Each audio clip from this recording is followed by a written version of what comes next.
आज आपण बनवणार आहोत अंडा करी। त्यासाठी लागणारे हे जे साहित्य आहे, खोबरं, कांदा, टोमॅटो ते आपण भाजून घेऊयात।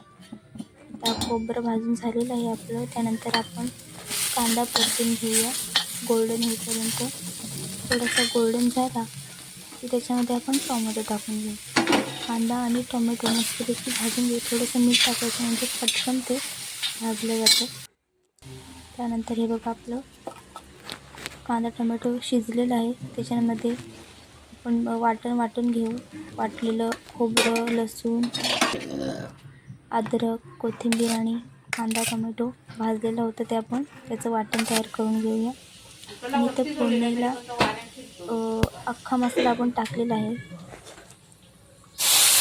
तो खमंग परतून घेऊ आणि त्यामध्ये वाटलेलं वाटण टाकून मस्तपैकी परतून घेऊ। तेल सुटेपर्यंत आपण मसाला परतून घ्यायचा आहे। त्यानंतर त्याच्यामध्ये सुका मसाला, लाल तिखट, गरम मसाला, हळद आणि थोडंसं कांदा लसूण मसाला टाकून घेऊया। मसाला परतून घ्यायचा आहे।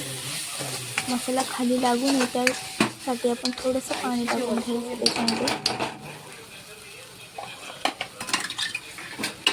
थोडंसं पाणी टाकायचं आहे, जास्त पाणी टाकायचं नाही।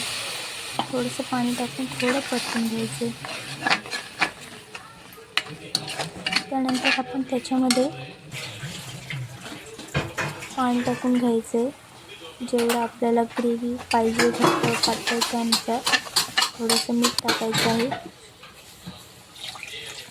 पाणी गरम टाकायचे म्हणजे पटकन उकळी येते।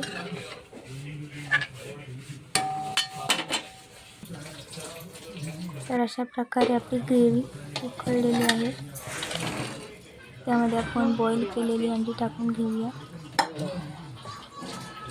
थोडं 5-10 मिनिटं ठेवायचं आहे अंडी टाकल्यानंतर। त्याचा मस्त चव उतरते आणि मग त्याच्यामध्ये कोथिंबीर टाकून घेऊया।